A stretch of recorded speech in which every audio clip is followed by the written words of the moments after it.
Bismillahirrahmanirrahim. Alhamdulillahi rabbil alamin. Wassalatu wassalamu ala ashrafil anbiya'i wal mursalin wa ala alihi wa ashabihi ajma'in. Amma ba'du ayuhan nas, ittaqullaha mastata'tum wasma'u wa ati'u la'allakum turhamun. Para muslimin rahimakumullah, kemarin sudah dijelaskan sampai dengan tafsir dari surat An-Nisa Al-Kahfi ayat yang ke-27 ya, yang dimana pada ayat ke-27 dari surat Al-Kahfi itu Allah Subhanahu wa ta'ala memerintahkan kepada Nabi kita Nabi Muhammad sallallahu alaihi wa alihi wasallam, dan perintah kepada Nabi itu berlaku untuk Nabi dan seluruh umatnya. Itu para ulama sepakat, gak ada yang berselisih pendapat. Semua perintah-perintah Allah dalam Al-Quran itu wajib dilaksanakan oleh Nabi Muhammad dan seluruh umatnya, kecuali kalau ada qarinah, ada keterangan khusus bahwa itu hanya untuk Nabi saja, dan itu ada dalam Al-Quran. Misalnya apa? Misalnya diperbolehkannya Nabi untuk menikahi perempuan sebagai istri beliau lebih dari 4. Itu khusus untuk Nabi saja, untuk umatnya enggak boleh. Ya, kemudian ada lagi yang lain ya. Nanti kalau dijelaskan habis waktunya. Jadi semua perintah kepada Nabi kita dari Allah Subhanahu wa ta'ala berlaku untuk Nabi dan seluruh umatnya. Demikian juga perintah pada ayat 27 ini yang kemarin sudah diterangkan ya. Allah Subhanahu wa ta'ala berfirman, A'udzubillahi minasyaitonirrajim. Watlu ma uhiya ilaika min kitabi rabbika. Dan bacakanlah Muhammad apa yang telah diwahyukan kepada engkau dari kitab Tuhanmu itu, yakni Al-Quran. Bacakanlah Al-Quran. Engkau sendiri baca Al-Quran, kemudian engkau bacakan lagi Al-Quran itu kepada seluruh manusia. Kenapa Al-Quran perlu dibaca, perlu dipelajari? Ya karena Al-Quran ini pedoman hidup orang muslim. Ya, falsafah hidup orang muslim itu ya Al-Quran ini. Kalau falsafah hidup bangsa Indonesia Pancasila. Kalau falsafah hidup orang muslim Al-Quran. Pedoman hidup orang muslim itu ya Al-Quran. Kalau kita berlayar itu, para kapten kapal itu perlu kompas untuk melihat ini arah kapal benar enggak, ke arah mana ya. Kan ada koordinatnya itu yang saya enggak ngerti, itu yang tahu ya para kapten kapal itu. Ini kapten kapal kita lama enggak kelihatan ini. Mana Pak kapten kapal itu? Di sini ada kapten kapal juga loh, tapi lama enggak ngaji tuh. Jangan pergi atau pindah kemana, coba ditengok di rumahnya. Oh masih ada, sehat. Alhamdulillah kalau begitu. Cuma lupa ngaji rupanya dia ya. Jadi Bapak Ibu dan saudara sekalian, demikian juga perintah dari Allah ini loh ya, bacakanlah atau bacalah Al-Quran. Kita disuruh baca Al-Quran, kemarin sudah disampaikan ya, jelas kemarin sudah, nggak usah diulang. Lalu dari sana kita ambil contoh bahwa kalau orang tidak belajar Al-Quran, tidak paham, nanti dia tidak paham juga ketika dia hidup berumah tangga. Ya, ketika dia masih punya orang tua lengkap, dua-duanya ada, dan tiba-tiba kedua orang tuanya salah satu atau dua-duanya meninggal sekaligus. Ada teman saya spesialis saraf, kedua ibu bapaknya meninggal sekaligus bareng. pada peristiwa haji di Mina. Orang injek-injekan itu, terowongan Mina itu. Teman saya spesialis saraf dari Jogja sana, kedua ibu bapaknya meninggal di sana.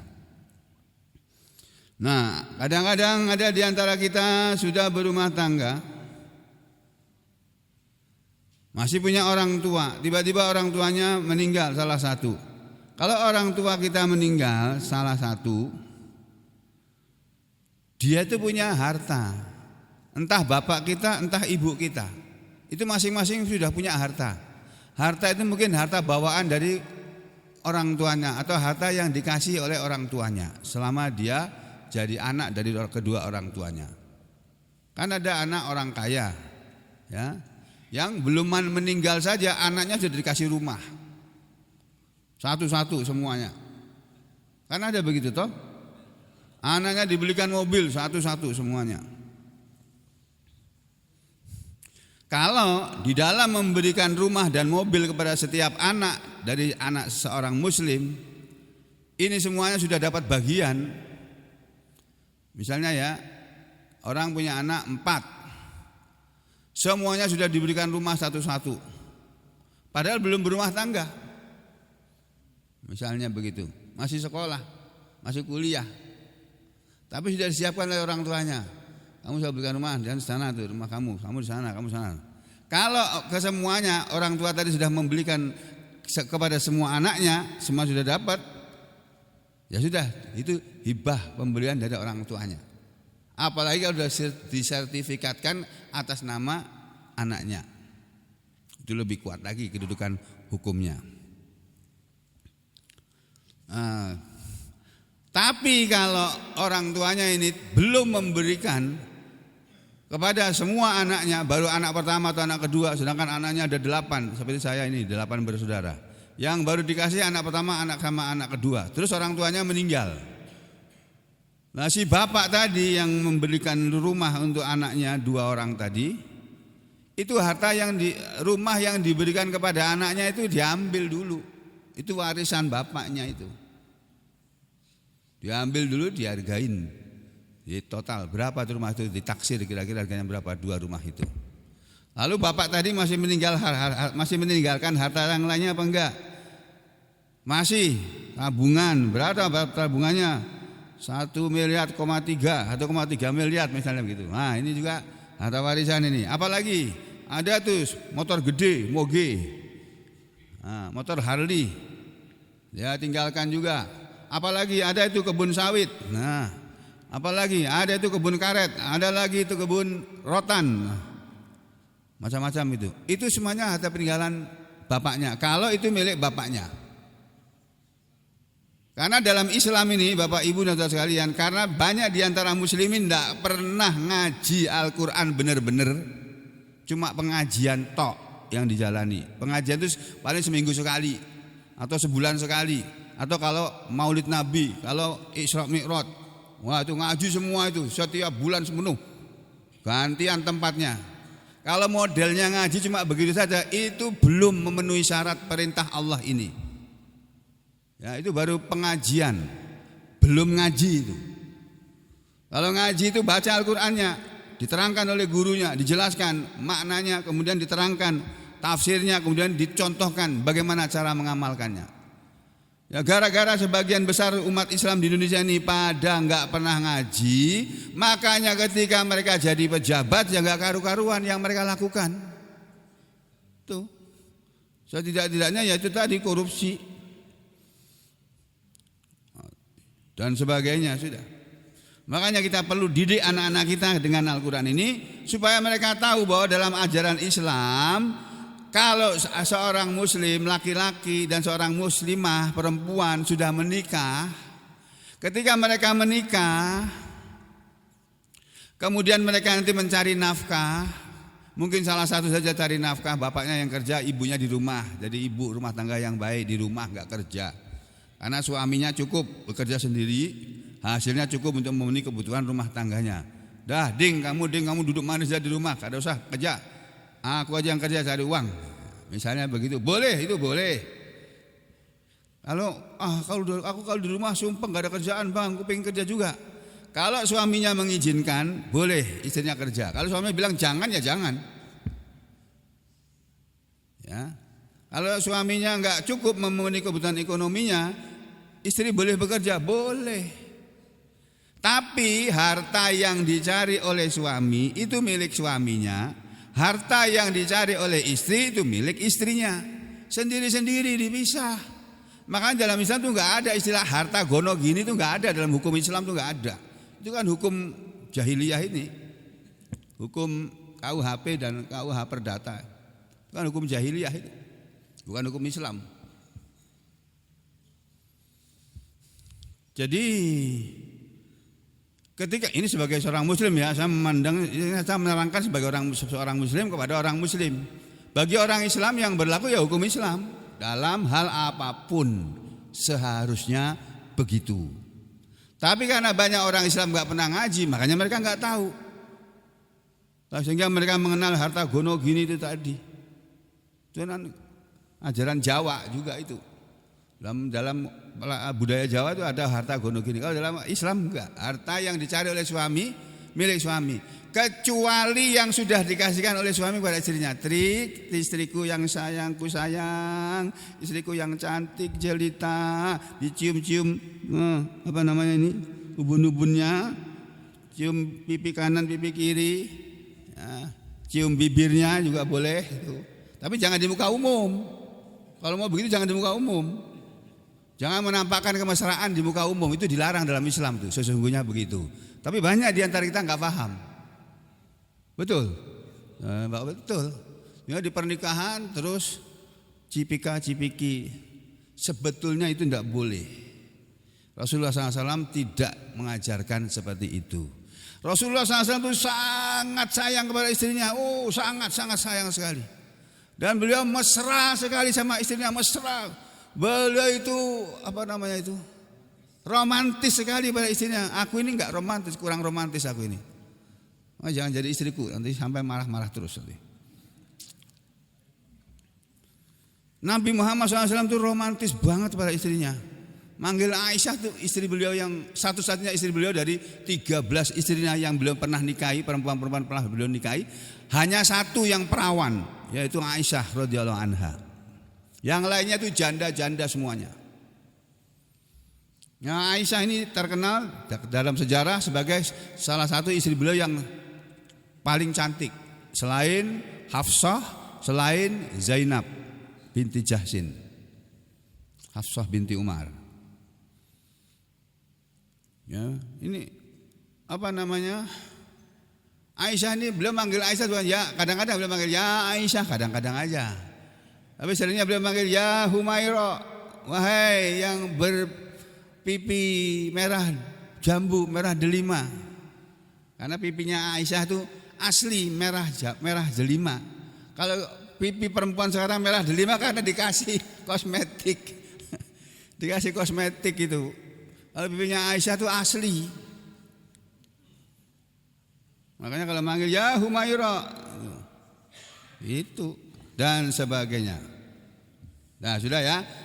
Ini Pak, ayat-ayat Al-Quran dan surat An-Nisa mulai dari ayat 1 sampai dengan ayat 12 yang saya terangkan kemarin.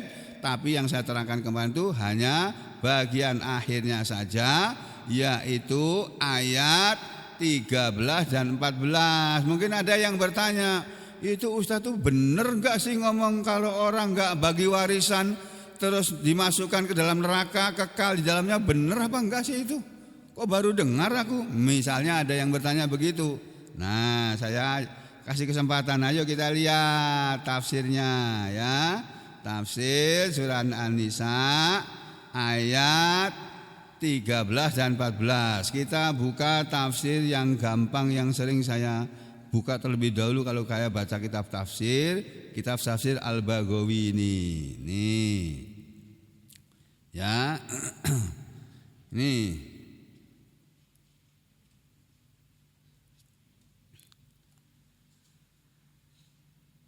Eh, 13. Nah, ini.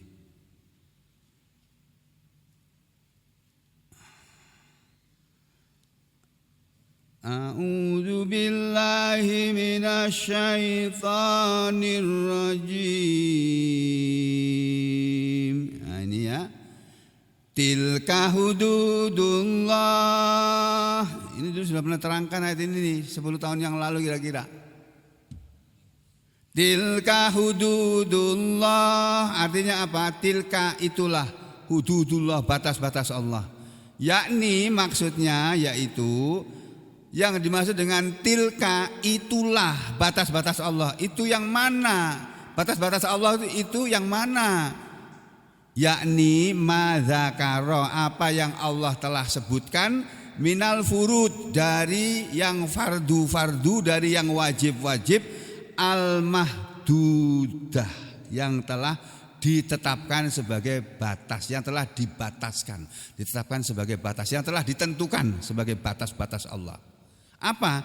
Ya ayat yang disebut sebelumnya, mulai dari ayat 1 sampai ayat 12 tentang anak yatim, tentang beristri bagi seorang muslim itu boleh 1, boleh 2, boleh 3, boleh 4. Ya, tentang pembagian harta warisan, tentang bagaimana menyerahkan harta kepada anak yang belum dewasa dan anak yang sudah dewasa. Itu diatur dalam surat An-Nisa ayat 1 sampai ayat 12. Mengenai harta kepemilikan, termasuk harta milik suami ya milik suami, milik istri milik si istri.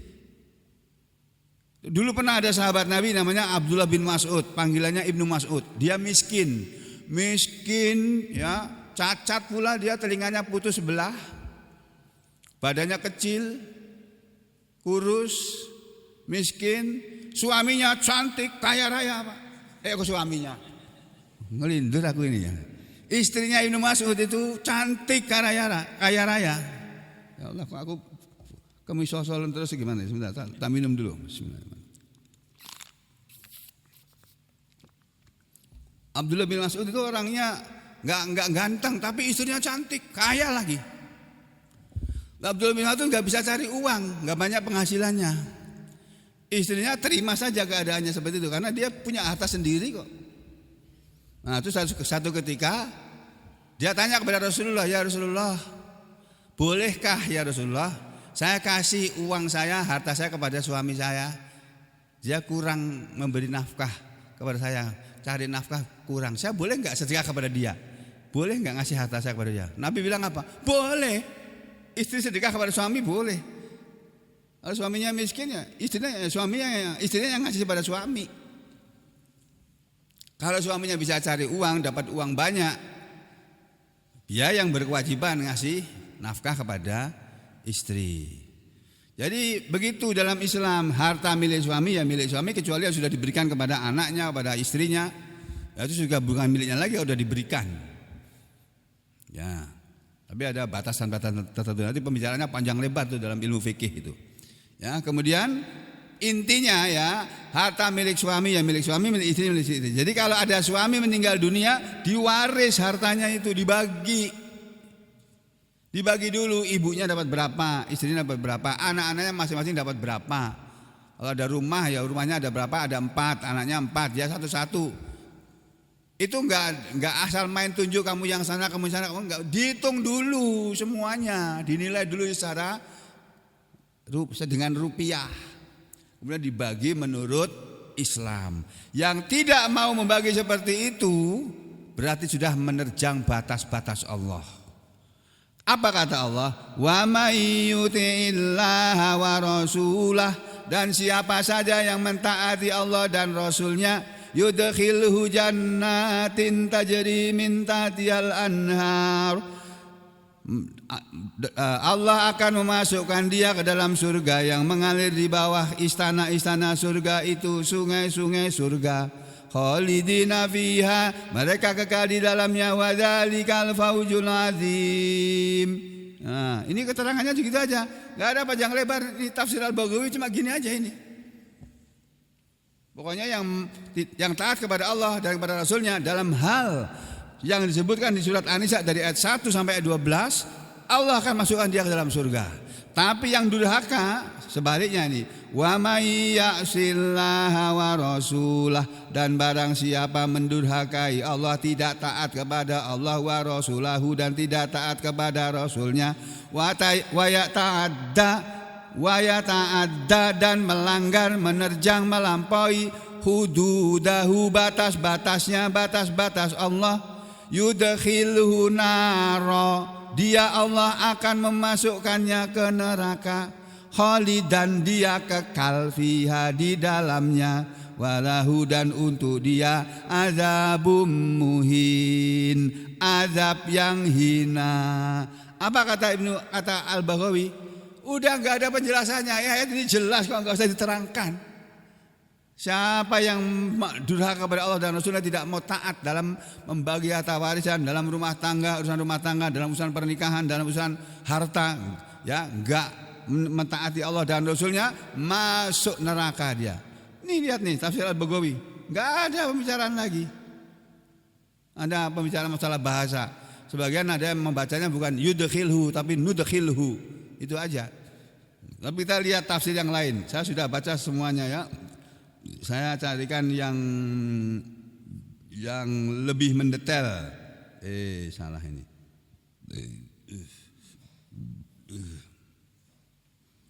Ini sebentar, Pak. Tafsir yang pendek saja.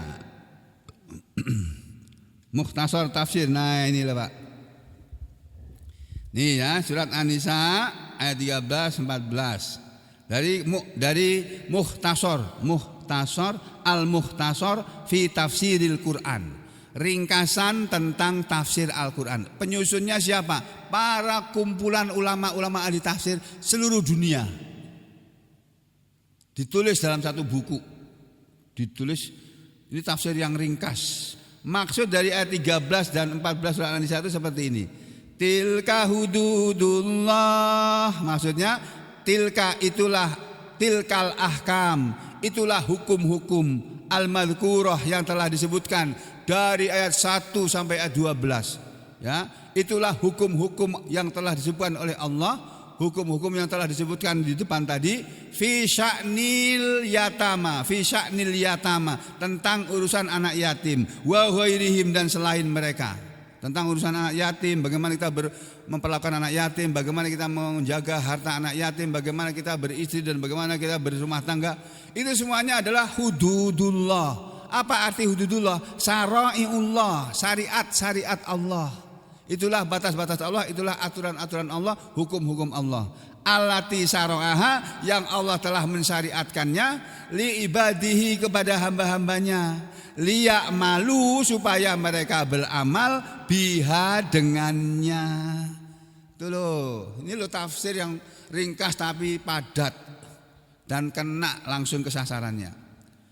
Terus selanjutnya, wa may yuti'illaha wa rasulah, dan barang siapa taat kepada Allah dan Rasulnya. Apa yang dimaksud dengan taat kepada Allah dan Rasulnya? Maksudnya siapa yang taat kepada Allah dan Rasulnya bimtisali awamirihi, dengan mengerjakan perintah-perintahnya, wajtinabi dan menjauhi nawahihi, larangan-larangannya, yudkhilhu jannatin tajri min tahtihal anhar, gitu kan ayatnya. Yudkhiluhullah, Allah akan memasukkan dia ke dalam jannatin, surga yang tajri mengalir, al-anhar, sungai-sungai surga, min tahti, dari bawah, kusuriha, istana-istana surga.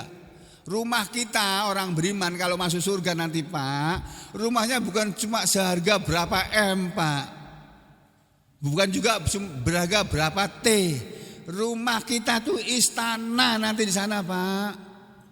Bukan RS, bukan RSS, bukan apalagi RSSS. Bukan rumah sederhana, bukan rumah sangat sederhana, bukan rumah sangat-sangat sederhana, bukan. Rumah mewah, istana nanti kita tinggal di sana itu. Orang batu batanya yang untuk bikin rumah kita surga itu terbuat dari emas kok, bukan beton lagi, bukan besi baja, emas, Pak. Kerikil yang ada di halaman rumah kita di surga sana itu berlian dan mutiara, gimana? Gak ada harganya berlian dan mutiara di akhirat sana, Pak. Di dunia ya ada berharga. Di sana tuh untuk kerikil. Ya Allah. Kalau sudah kerikilnya saja berlian dan mutiara, Jangan tanya dalam rumahnya Pak. Kursinya ini Pak bisa diduduki dan bisa naik ke atas. Bisa pergi. Kita duduk di kursi bisa jalan kemana-mana kok. Kira-kira kayak kursi terbang gitu lah kira-kira. Wallahu a'lam. Kita cuma diceritai oleh Nabi Muhammad SAW seperti itu. Ya, jadi begitu. Lalu khalidina fiha makithina fiha, mereka tinggal di dalamnya selama-lamanya. La yulhikuhum fana, tidak menemui mereka kefanaan, ketiadaan. Enggak ada lagi sesuatu yang habis di surga. Fana, sesuatu yang habis. Dunia ini fana, artinya dunia ini bisa habis. Apa saja yang ada di dunia ini bisa habis. Duit kita bisa habis, istri kita bisa habis, suami kita bisa habis, anak kita bisa habis. Apa saja, jabatan kita bisa habis. Apa yang kita banggakan dari dunia ini? Semuanya itu bisa habis, bisa hilang. Di akhirat semuanya itu kekal. Istri kita enggak akan pernah tua.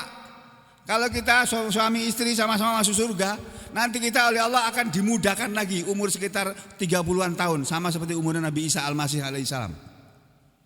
Istri kita juga dimudahkan juga, dan tidak pernah tua, dan tidak pernah haid, dan tidak pernah melahirkan anak lagi. Tuh, dirubah nanti semuanya itu Pak.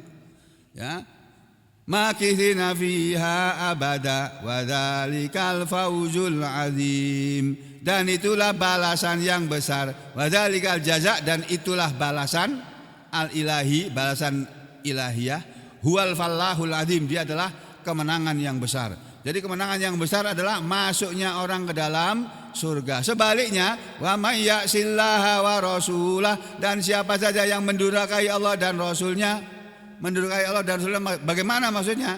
Bita'tili ahkamihi, dengan melanggar hukum-hukumnya, wa tarkil amali biha, wa tarkil amali biha, dan meninggalkan amalan dengan ayat-ayat tersebut di atas.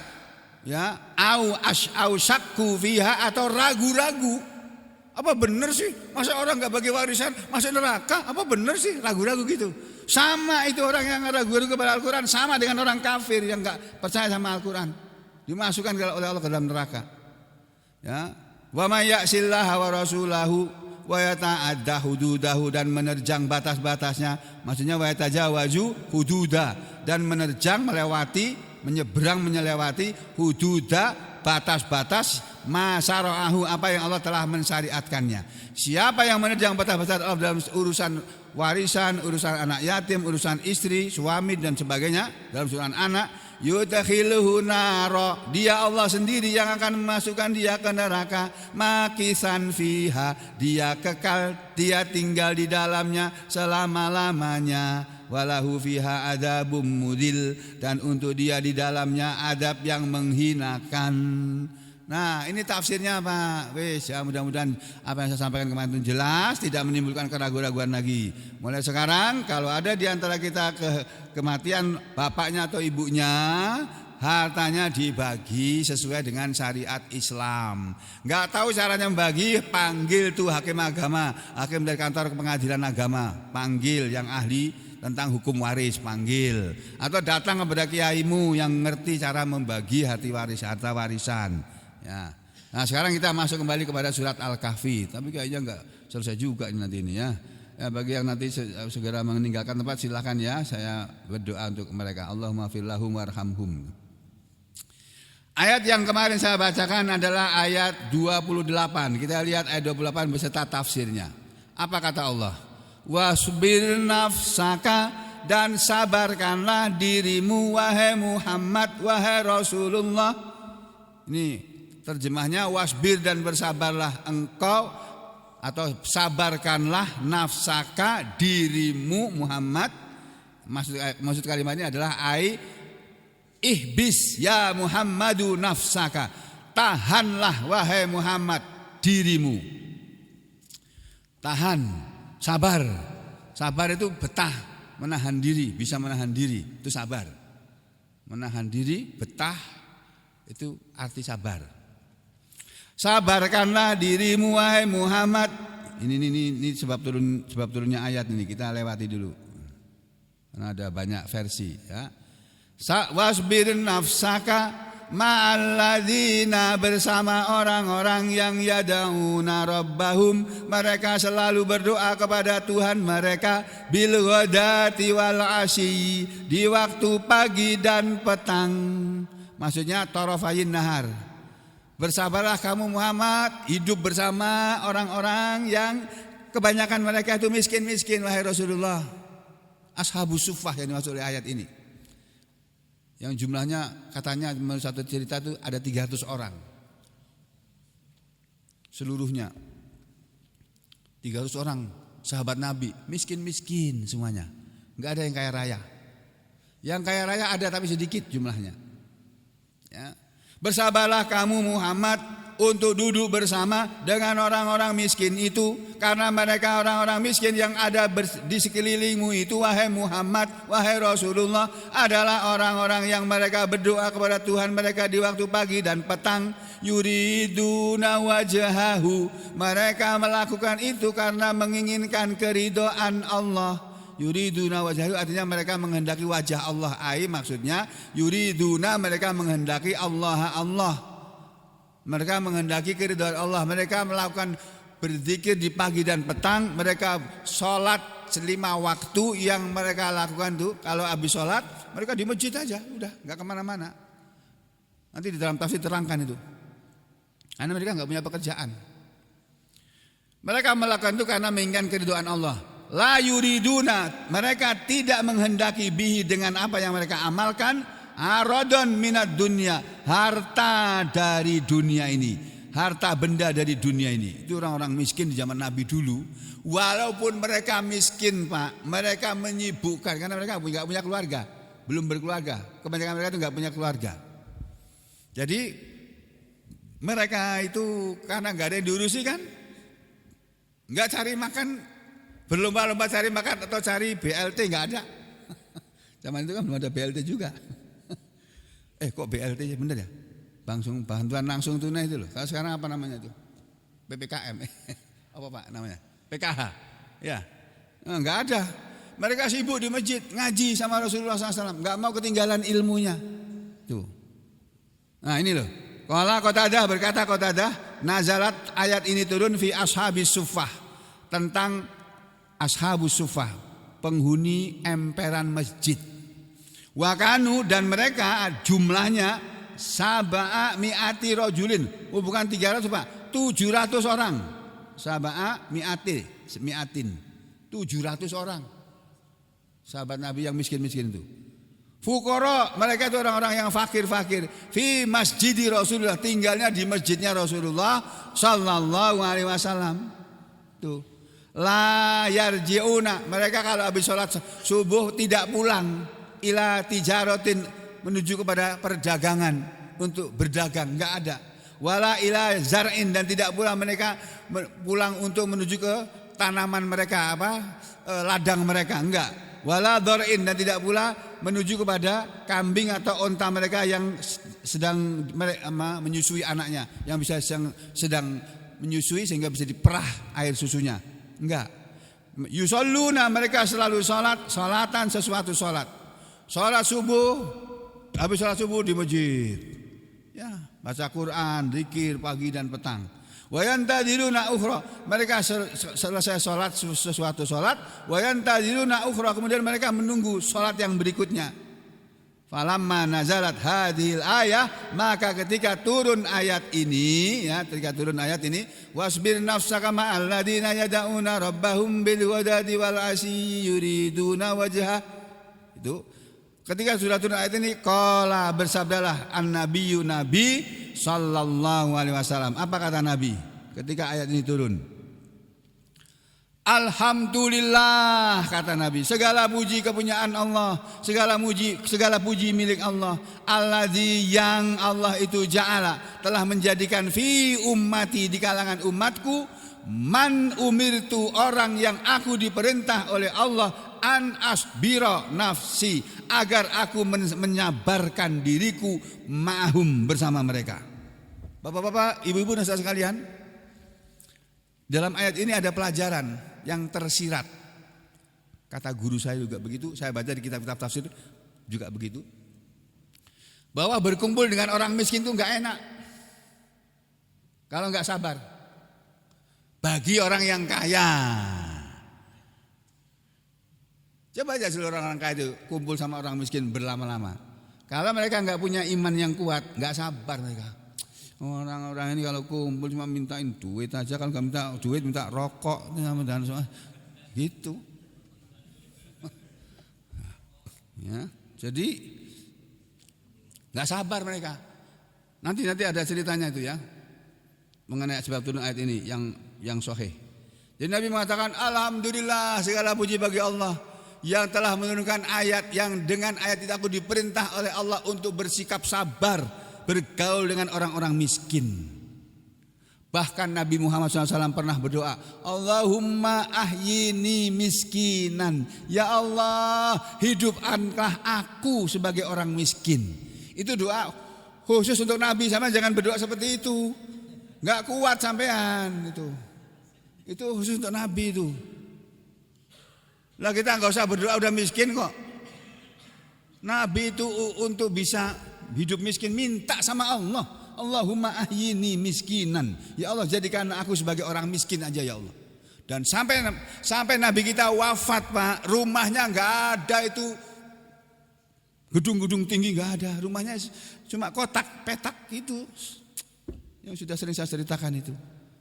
Petak segi 4. Kalau berdiri atapnya hampir kena kepala beliau, kalau tidur kaki dengan kepala hampir menyentuh dinding-dinding yang beliau berbaring di situ. Ya, kira-kira bentuk kubus segi 4. Enggak ada garasi buat apa? Onta enggak perlu garasi, diikat aja tuh. Ya, Nabi kita kayak begitu, tapi beliau sampai umur 62 tahun lebih ya, 63 tahun umur Nabi kita ya. 62 apa 63? 63. Aku udah dapat bonus 2 tahun nih, kelebihan 2 tahun nih. Sampai kapan aku akan wafat enggak tahu. Tapi aku minta sama Allah, ya Allah jangan engkau wafatkan aku sebelum aku selesai menyampaikan Al-Quran semuanya 30 juz ya Allah. Ya, saya sudah bersumpah berniat itu ya Allah, tolong bantu hamba ya Allah. Ini orang-orang ini kalau enggak aku sampaikan Al-Quran mereka enggak pernah ngaji lagi nanti ya Allah. Ya. Bubar nanti mereka ya Allah itu. Lalu kata Allah apa? Wala ta'du ainaka anhum, dan janganlah engkau memalingkan la ta'du la tasrif, janganlah engkau memalingkan wahai Muhammad, wala tajawaz, dan janganlah engkau melampaui batas, melampaukan batas ainaka matamu penglihatanmu ya anhum terhadap mereka, janganlah engkau berpaling dari orang miskin ila ghairihim, kepada selain orang miskin. Nabi Muhammad dididik oleh Allah untuk memperhatikan orang miskin Pak. Dan itulah pemimpin yang baik. Pemimpin yang baik itu pemimpin yang memperhatikan rakyatnya yang miskin. Yang kaya-kaya gak usah diurusin, mereka udah kaya raya kok, malah dikasih proyek terus. Lalu hutan Kalimantan diserahkan kepada mereka, ya habislah. Aduh gimana sampean ini jadi pemimpin kok menyerahkan bumi Kalimantan kepada orang bukan orang Indonesia. Dikirimlah ke Malaysia, ke Hong Kong, ke Cina sana, habis tanah kita, tambang kita. Padahal undang-undang dasar bilang bumi beserta apa yang terkandung di dalamnya, bumi, air dan apa yang terkandung di dalamnya dipergunakan untuk sebesar-besar kemakmuran rakyat. Bunyi undang-undang dasar begitu tapi itu tidak dijalani. Ya Allah ya Rahman. Beda dengan Nabi Muhammad SAW, hari-hari bergaul dengan orang miskin, tahu kehidupan mereka susah. Para ashabus sufah ini tadi, mereka tidak makan kecuali kalau Rasulullah makan. Kalau Rasulullah makan baru buat makanan mereka makan. Kalau enggak ya mereka puasa. Sama dengan Nabi kita juga begitu. Itu. Makanya Nabi kita itu sudah biasa hidup dengan orang miskin, sehingga beliau pernah dirayu oleh orang-orang kaya Mekah itu, Muhammad, kami mau menerima ajaran Islam, coba kami mau mendengar ajaran kamu tentang Islam. Tapi orang-orang miskin itu kamu singkirkan dulu, kami enggak suka sama mereka. Itu orang-orang kafir Quraisy, orang-orang musyrik Mekah dulu begitu. Turun ayat ini. Ditegur Nabi kita Muhammad, wala ta'du ainaka anhum, janganlah engkau memalingkan penglihatanmu, matamu dari mereka kepada selain mereka. Karena Nabi kita sudah terbiasa dengan orang miskin, beliau banyak bergaul dengan orang miskin, sehingga ketika beliau berpidato, beliau pernah berpidato di mimbar teriak dengan suara keras, mantaroka malan fali warosatihi, barang siapa meninggal dunia meninggalkan harta, fali warosatihi, maka harta itu untuk ahli warisnya. Wa man taroka dainan, dan barang siapa meninggal dunia meninggalkan hutang, fa ilayya wa alayya, maka silakan menagih kepadaku, maka aku yang akan menanggung membayarkan hutangnya. Itu pemimpin yang benar tuh begitu, Pak. Ya. Yang miskin-miskin tuh dijaga, dipelihara, dirawat, jangan sampai mereka kelaparan, mati kelaparan. Satu saja rakyat Indonesia ini meninggal dunia karena kelaparan, pejabat mulai dari RT, RW, lurah, camat, bupati, wali kota, gubernur sampai presiden akan soal nanti di akhirat, disuruh minta pertanggungjawabannya. Kenapa sampai ada rakyatmu yang mati kelaparan, sementara kamu joget-joget di gedung DPR, gajinya 3 juta sehari, nggak tahu dibatalkan apa enggak ini setelah demo ini. Jangan begitu, ya. Ini belum selesai juga ayat ini, kita sambung besok pagi insya Allah. Aku lu qauli hadza astaghfirullah li wa lakum. Allahumma taqabbal minna innaka antas samiul alim wa tub alaina innaka antat tawwabur rahim. Allahumma sil marda minna wa min jami'il muslimin. Allahumma sil marda minna wa min jami'il muslimin. Allahumma sil marda minna wa min jami'il muslimin. Allahumma rabbana la tuzigh qulubana ba'da idh hadaitana wa hab lana min ladunka rahmah innaka antal wahhab. Rabbana hab lana min azwajina wa dhurriyyatina qurrata a'yun waj'alna lil muttaqina imama. Rabbana atina fid dunya hasanah wa fil akhirati hasanah wa qina adzabannar. Wa sallallahu ala Muhammadin wa ala ali Muhammad walhamdulillahi rabbil alamin.